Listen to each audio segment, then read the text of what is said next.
je crois que tu en as besoin de faire le point. Un petit peu sur tes croyances qui parfois sont, j'ai envie de dire, limitantes. Ça fait pas plaisir d'entendre ça. Moi, je l'entends totalement. C'est jamais un plaisir d'entendre quoi, mais j'ai pas de croyances limitantes. Mais si, bien sûr que si. On en a tous des croyances limitantes. Tu sais pourquoi? Parce qu'on est tous humains.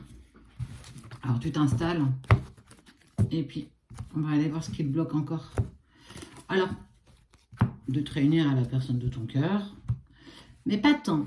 Peut-être simplement d'être honnête avec toi-même. C'est peut-être plus ça, l'honnêteté. Comment peux-tu être honnête avec toi-même si tu n'arrives pas à l'être avec les autres?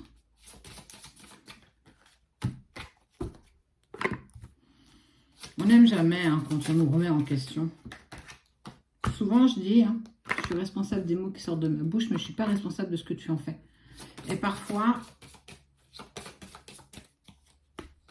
tu te caches derrière un message, pensant qu'il est pour toi, pensant qu'il est pour glaner un petit peu ton ego, et ça, c'est une croyance limitante. Ah, intéressant. Ta part d'émotion, c'est la colère. On le voit, on le ressent surtout là depuis on va dire quelques jours. Certains d'entre vous sont envahis de colère. Colère parce que ça n'avance pas dans le sens que tu désires, parce que tu as l'impression de mettre des choses en place, mais que malgré tout ça, ça ne prend pas. Peut-être penses-tu qu'il y a un mode d'emploi pour se sortir peut-être d'une situation compliquée, difficile. Il n'y a pas de mode d'emploi, ça n'existe pas. Chaque personne est différente, chaque évolution est aussi différente. Et on n'accompagne pas tout le monde de la même manière, parce qu'on est tous, bien sûr, différents. Sache que si parfois tu sens monter en toi une colère, en lien avec une situation, mais surtout, en premier lieu, tu vas indiquer que c'est une personne qui te met en colère. Ça peut être tes enfants, ça peut être ton conjoint, ça peut être la personne que tu aimes qui ne décide pas de revenir vers toi. Mais pourquoi tout ça monte en toi dans une telle colère? Pourquoi as-tu autant de colère envers cette personne? C'est surtout que si tu arrives à prendre la distance nécessaire, on te dit que la colère, elle est avant tout contre toi. Mais on n'aime pas trop se flageller, j'ai envie de te dire. Donc, il est plus facile de balancer sa colère sur quelqu'un d'autre, qui est à proximité, parce que ça vient faire naître en nous des émotions qu'on ne supporte pas. Sans doute une attente un peu trop compliquée à gérer aussi. Et pourquoi cette colère? Parce que tu as tendance encore et toujours à jouer l'infirmier ou l'infirmière. Toujours être présent à côté de l'autre pour l'aider, pour penser ses propres blessures. Et tu espères que cette personne puisse te remercier, te renvoyer l'appareil et aussi prendre soin de toi. Mais tu te trompes, c'est une croyance limitante. N'attends pas qu'on vienne te sauver ou qu'on vienne apaiser tes maux, penser tes maux, parce que ça n'arrivera pas. Personne ne pourra aussi bien que toi apaiser tes propres maux. Et ça, il faut absolument que tu l'entendes. Si tu attends qu'on vienne te sortir des pieds de la gadoue, tu ne pourras pas avancer, c'est impossible. Ça ne fait pas partie de ce que tu dois, en tout cas, espérer qu'il puisse arriver. Ça n'arrive pas. Et pourquoi ça n'arrive pas? Parce que tu as trop tendance à compter sur les autres. Certainement une dépendance affective, mais aussi ce mélange de colère que tu peux intensément vivre. Il ne faut pas que tu attendes ça. Ça ne viendra pas et ça ne fait pas partie de ce que la source, le divin, veut de toi. Tu peux aider ton prochain, personne ne te l'interdit, mais fais-le parce que tu en as envie et non pas que ça vienne tamponner sur un besoin. Personne ne dit que c'est un chemin qui est facile. Peu importe la relation que tu peux vivre, peu importe qui tu es. On te parle de destruction. Moi, je dirais plus une déconstruction. Déconstruis-toi. Le plus dur, c'est oser se déconstruire. Oser envoyer, balader et envoyer éclater en éclats tes croyances limitantes. Beaucoup de nos situations du quotidien sont dues à nos croyances limitantes. Ne pas y arriver, avoir peur de franchir ce cap et aussi se dire que peut-être que cette situation, je suis aussi fautif de rester dans cette situation parce que quelque part, je Ça me va bien aussi de ne pas faire grand-chose et de penser que tout ça peut se régler en un coup de cuillère à peau. Bah, détrompe-toi parce que ça se saurait si c'était si simple. Déconstruis-toi. C'est douloureux, je le sais, c'est douloureux de se déconstruire, mais c'est tellement bon de pouvoir se reconstruire sur des bases saines. La ressource, l'amour, ouvre ton cœur, tu es en phase avec ce qui est juste. Ah, on peut trouver une situation injuste et ne pas l'accepter. Mais en fait, on est en train de te dire, et ta ressource, c'est tout est juste. Tout ce que tu vis, toutes les difficultés que tu vis aujourd'hui, elles sont justes. Alors pourquoi elles sont justes? Pourquoi vous continuez encore à me faire souffrir? Pourquoi je n'arrive pas à résoudre mon problème financier, ma relation compliquée, un divorce qui ne continue jamais parce que ça perdure, parce que ça ne veut pas? Mais pourquoi? Pourquoi restes-tu là-dedans? Pourquoi ça n'avance pas?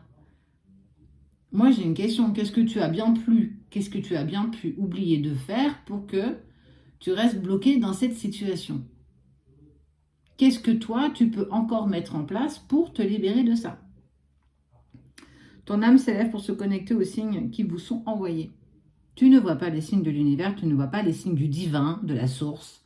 Peu importe ta croyance, tu as parfois trop tendance à écouter ta tête et non pas ce qui vibre en toi. Pourtant, tous les signes sont là, tous les signes sont à côté de toi, tous les jours sont envoyés des signes, des synchronicités, mais tu ne souhaites pas les écouter. Parce que ça peut et ça te met dans une forme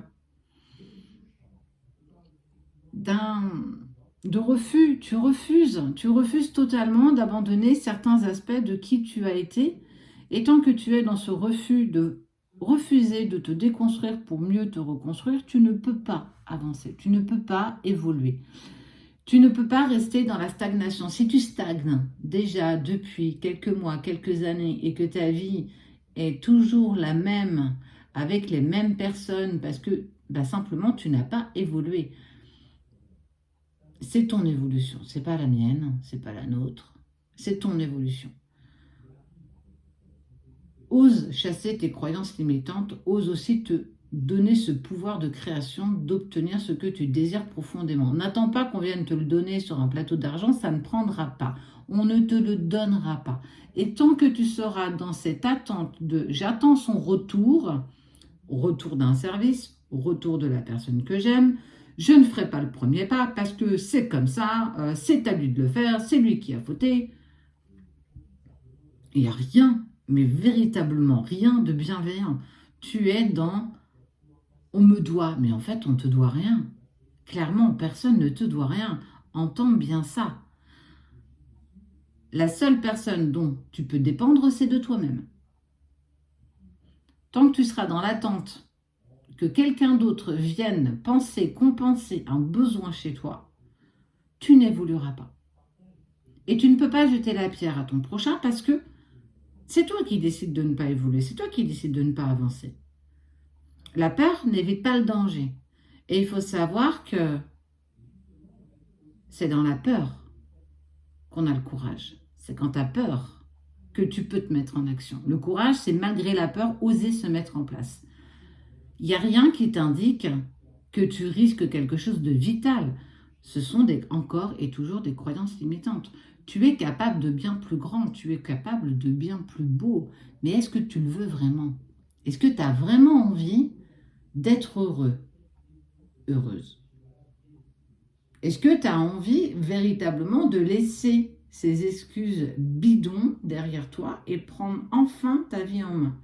Au lieu d'être spectateur avec ton paquet de popcorn et de juger et de commenter et de faire un état des lieux de ce que les autres font et surtout ne font pas. Mais toi, est-ce qu'à un moment donné, il y a la possibilité de pouvoir se regarder dans un miroir et d'assumer pleinement que toi-même, tu n'as pas osé franchir certains caps? Il est toujours facile de jeter la pierre à l'autre.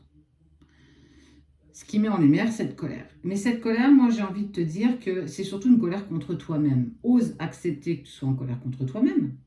C'est déjà un premier pas. Mais qui que tu sois, d'où que tu viennes, peu importe le passé compliqué, douloureux que tu as eu, chacun à son niveau, tu es capable de tellement plus de choses, de tellement plus grand. Tu es un être merveilleux, peu importe tes défauts, peu importe ta colère, peu importe tes mots, MOTS. Tu es un être du divin, le divin t'a créé, peu importe ta croyance. Tu es capable. Donc chaque être sur Terre, il y a toujours un petit peu de la source en nous. On n'est pas que blanc, on n'est pas que noir, on est souvent, je le dis, ce panel de gris, du gris foncé au gris très clair. Mais encore faut-il que tu prennes ce pouvoir, qui est le tien, pas celui de ton voisin, pas celui de ton copain, pas celui de ton amant ou de ta maîtresse. Va puiser en toi l'amour que tu vas chercher chez quelqu'un d'autre et ne te cache plus derrière des excuses. Tu as cette possibilité et ce pouvoir de devenir acteur de ta propre vie. Ose. Ose tout simplement.